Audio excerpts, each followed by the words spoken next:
Good morning. It is Sunday, December the 31st, 2023, New Year's Eve. The title of the message is New Year's Plans from Proverbs, and we'll be looking at chapter 3 of the book of Proverbs today. Are you making any plans for 2024? If so, you might be considering actions or activities that would fall within one of these categories. Longevity, something that may help you live healthier or longer.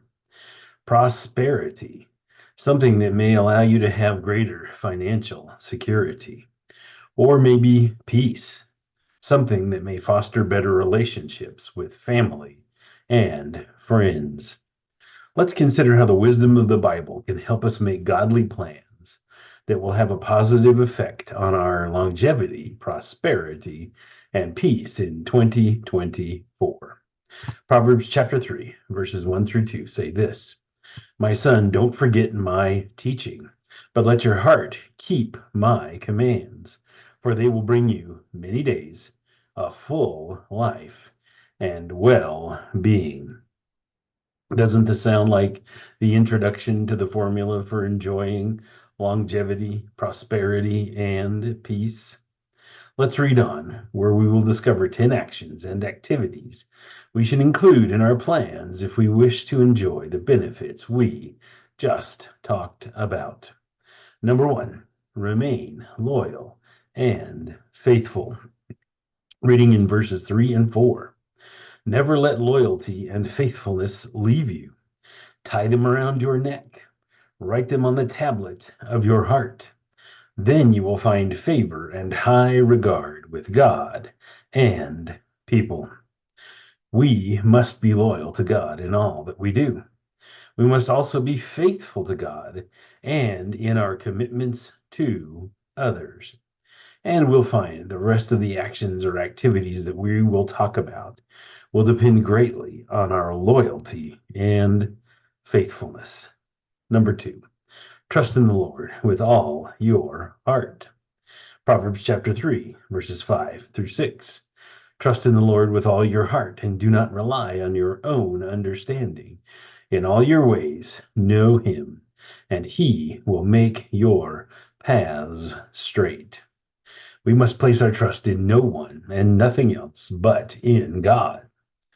Let "in God we trust" truly be the motto by which we live our lives, and let others see our reliance on him in our decisions, actions, and outlook. Number 3, do not be wise in your own eyes. Proverbs chapter 3, verses 7 through 8. Don't be wise in your own eyes. Fear the Lord and turn away from evil. This will be healing for your body and strengthening for your bones. Proverbs chapter 9, verse 10 tells us the fear of the Lord is the beginning of wisdom. To fear the Lord means to have a profound respect for him and a strong desire not to disappoint or embarrass him by what we say, do, or think. It also means to be fearful of what he might be unable to do because of our sinfulness. Number 4, honor the Lord with your possessions. Verses 9 through 10. Honor the Lord with your possessions and with the first produce of your entire harvest. Then your barns will be completely filled, and your vats will overflow with new wine. Honoring God by giving him of our best acknowledges he is the source of all our blessings. Everything we have comes from him, and we must be thankful and obedient in return. Number 5, do not despise the Lord's instruction or his discipline. Verses 11 through 12. Do not despise the Lord's instruction, my son, and do not loathe his discipline. For the Lord disciplines the one he loves, just as a father disciplines the son in whom he delights. We, as God's children, should welcome his correction and guidance, as he always does so with our best interests in mind.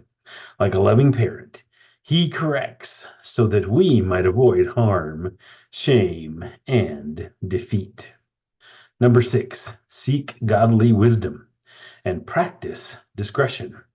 We'll begin reading in verse 13 and read all the way through verse 24. Happy, it says, is a man who finds wisdom and who acquires understanding, for she is more profitable than silver, and her revenue is better than gold. She is more precious than jewels. Nothing you desire can equal her.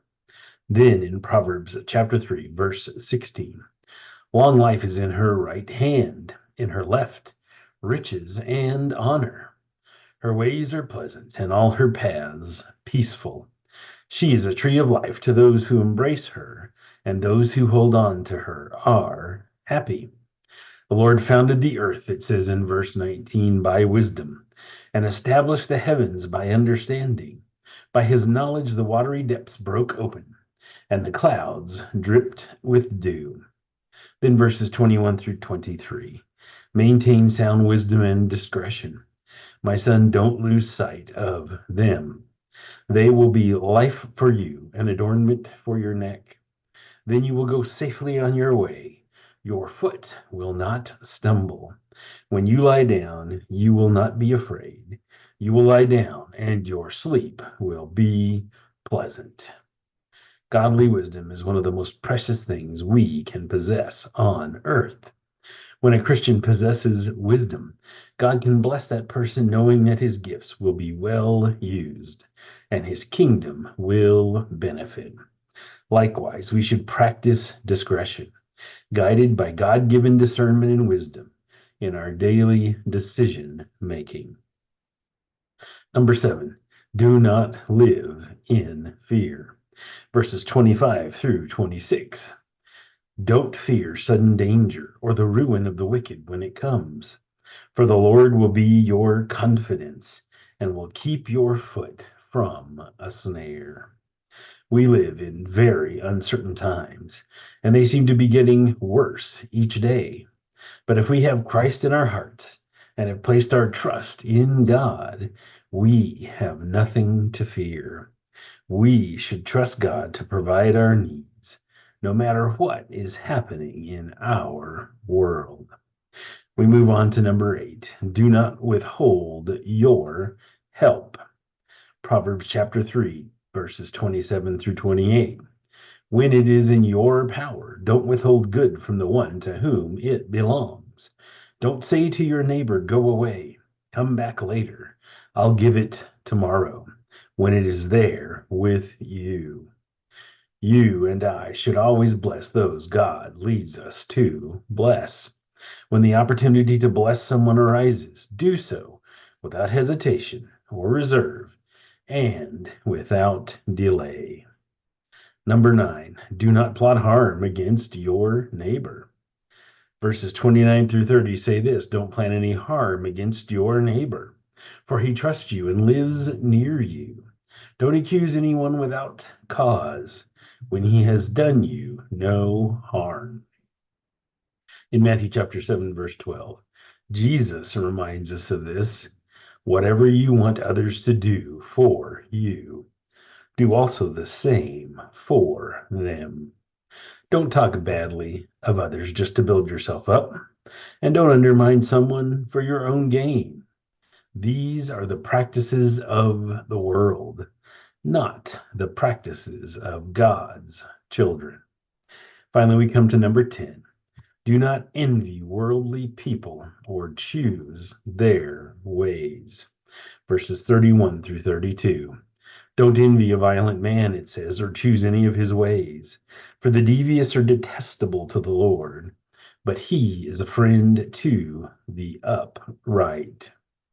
Our last action reminds us not to fall into the trap of believing the only way to succeed in life is to live and act as those around us.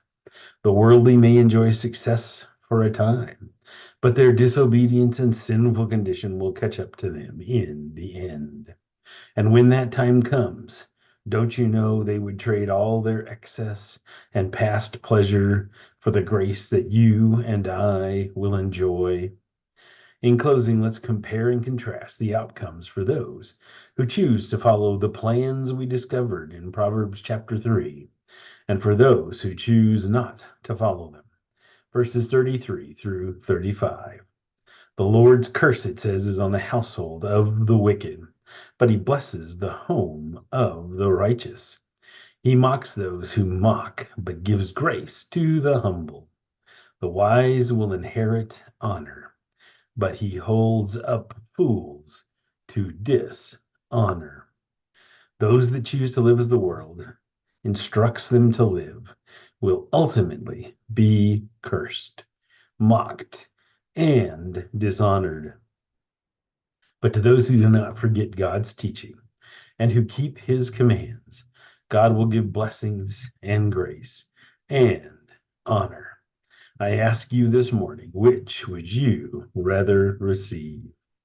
If we wish to enjoy longevity, prosperity, and peace in the coming year, we would be wise to listen to the inspired words given to Solomon. Each of us should prayerfully consider the challenge of practicing these actions and activities in our daily lives in 2024 and beyond. If we choose to do so, we will be amazed by what God will do. May God bless you and your family in this coming new year.